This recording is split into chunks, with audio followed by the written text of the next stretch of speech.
Welcome back, all you Fabricans and Fleshbags, to the super, not funny show reviews. I am Jen Thépuppét, your resident Fabricant and comment extraordinaire on all things pop culture. And today we're going to be reviewing the 7th episode of Debris, titled You Can Call Her Caroline. And of course that is coming to you from NBC and streaming to you on Peacock and on Hulu. So, was it good? Was it bad? And should you be watching? Stick around because I have opinions. Debris, Episode 7, entitled You Can Call Her Caroline. And I can't resist. Sweet Caroline. Or, if you're maybe a little bit younger, Caroline. Caroline, all the guy would say, she's mighty fine. Yep. Shout out to Neil Diamond and Outkast for mentioning Caroline. But in this case, Caroline, she's a young girl facing some debris-related shenanigans. Rather unfortunately for her, debris seems to just bring tragedy to the world. Maybe that's why they send Finola and Brian around to get this crap out of the world. But of course, this is following on the previous episode where, of course, Finola and Brian helped to facilitate the capture of a member of Influx, and more on that later. But in this case, they're sent to kind of help with the situation in Maine.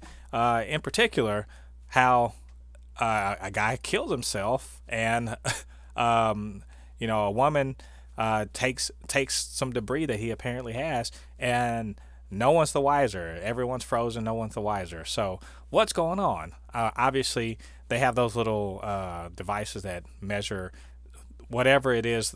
I don't know what kind of radiation. They made up some kind of term for it. Never remember what it is. Bullshit science. I don't have to remember. It's a thing. They have meters. People are crawling with this stuff whenever they're around debris, and it leads them back to the the house of the brother of the man that killed himself. Clearly involuntarily killed himself, in fact. And what they find there is a little girl living with her uncle, the surviving brother of the man, and the talk of something that fell to the ground, some kind of debris or whatever that fell to the ground, some strange metal.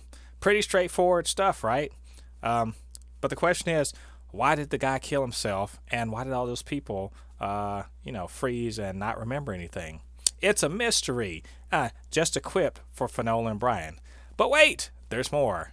Of course, Finola and Brian are still dealing with the fact that they realize they can't trust their immediate superiors. Or at least Brian wants to trust his superior for a reason that hasn't been disclosed, but clearly is very personal.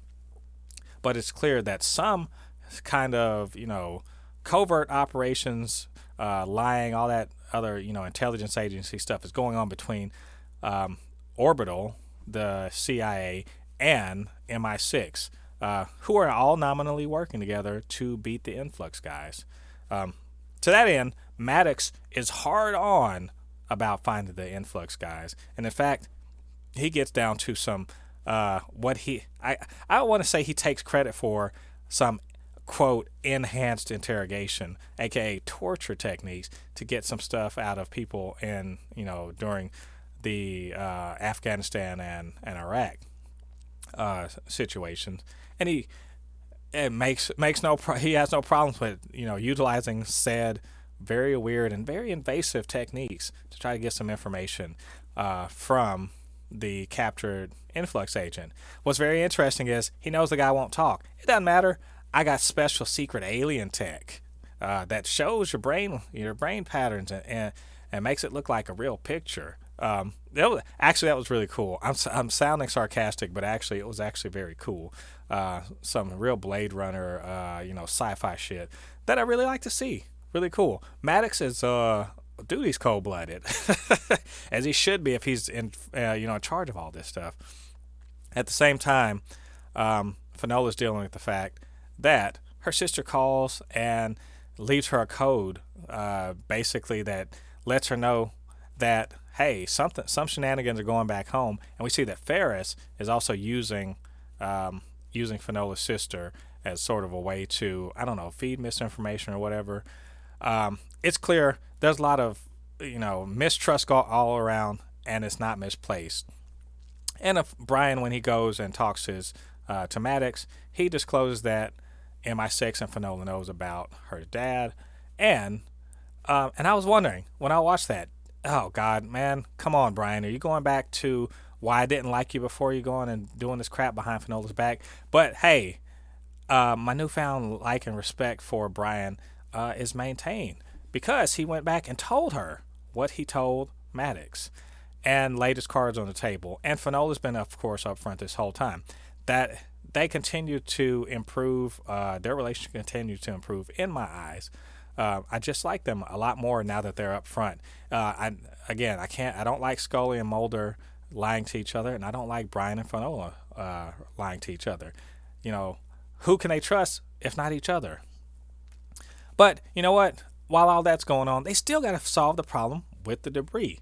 And what they find is they go and investigate, and then they leave, and they find out, hey, what the hell? We didn't do any investigating. Some weird telepathy shit's going on with our minds. Not a bad bit of detective work, to be honest. When the whole team leaves and doesn't know why they got where they got. And it turns out the little girl, she's able to, gather up the debris, and she knows her uncle, who was a former, a Marine in Afghanistan, that he is planning to do something pretty bad with it.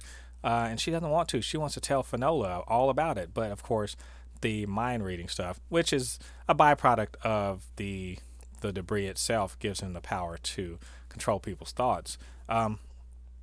He's able to basically send them off on wild goose chases or just send them away, period. And he finds out that the uncle finds out, hey, this, you've been holding out on me.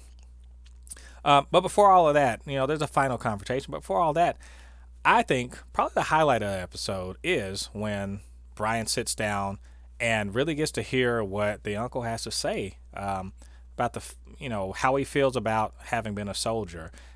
Both of them having been Marines, having been a soldier, sent to Afghanistan, sent to do things that he maybe didn't agree with, and how he, as a normal, ordinary person, had to go pay in blood and sweat and tears, while the people that sent him off, the people in charge, they and their kids never have to get their hands bloody. Hey, that's an interesting and not uncommon and not misplaced sentiment.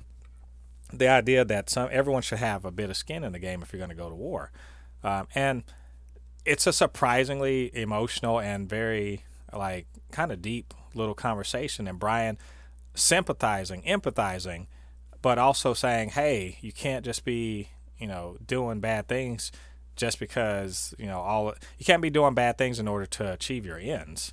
That doesn't make you any better than the people you're going against. And he wants to help him out the same way that apparently someone, I suspect Maddox, helped him out of a bad place in the wake of his returning from the desert. So, but that doesn't work because this guy has a plan. He's going to use his mind control to take out some generals. I just want to say, maybe not the best plan because they're just going to replace more generals. There's a lot of soldiers. If one general dies, they're going to put another one in his place. Trust me, that's the way that works. This whole idea of cutting off the head or heads does not actually, end up with people being like, oh, well, we can't conduct our military anymore. But still, you know what? In his mind, he had the power to control minds, so why not? So what we see is a pretty climactic finale, a pretty climactic setup in which Brian and Finola realize that they've been, mind jacked and everything, that the guy's coming for him. He's more or less telegraphed that he's coming to the base because there are some bigwigs coming, and he's going to do something. And it's pretty spectacular. Causes a big old plane crash, presumably with the bigwigs on it, and then confronts Finola and Brian, and very nearly has Brian kill himself. But then it ends with a pretty big pretty nasty actually ending, where Caroline comes through and realize, and it shows that she has the mind control effect too, and uses it to control her uncle to kill himself on some debris. Pretty gruesome actually. So it's all together very solid episode. I didn't like it as much as last week's episode, but very solid.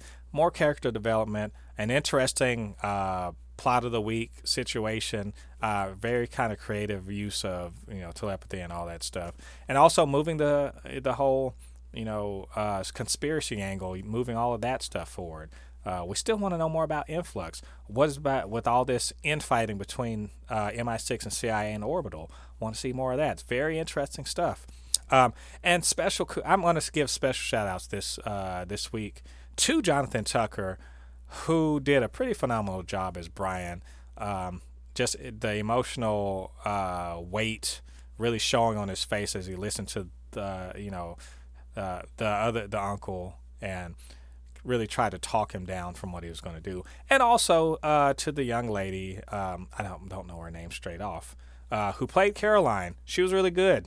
I was surprised. I thought she was going to be mute most of the time, but she talked, and just really good, especially for someone her age. So very enjoyable. I really like this episode. I think Debris, an episode more or two more like this, I'm taking them off for probation. Give me another episode, I think, or two. Actually, I'll say one more episode of just quality like this, and I'm taking them off probation, and we're going to follow this through to the end of the season. So that's how I feel about this episode. You guys should be watching this. What did you guys think about the episode? Let me know down in the comments. And if you want to, you can hit me up, supernotfunnyshow@gmail.com or at supernotfunnys1 on Twitter. We can chop it up, talk about debris and where it's going, what are they doing, what kind of debris, what's the next bit of debris. It's going to make someone fly like Superman. Who knows? The sky is the limit. It's alien technology, aka magic. Also, are you subscribed? What, you're not? Get down there and hit that subscribe button. Join the Super Not Funny Show family. Also, you can hit that notification bell so it'll let you know when we drop new content. And we're doing that every week. New reviews, new reactions, anything else that floats our pop culture boat. In fact, we started a new podcast talking about Invincible. So if you want to check that out and know when we're dropping that, hit that bell. All right, all you Fabricans and Fleshbags, thanks again for joining me for this review of Debris. Come back next week when we review yet another episode of Debris. Until then, I have been Jen Thépuppét, your resident Fabricant and commenter extraordinaire on all things pop culture. And we'll see you guys on the other side of the thread. Peace.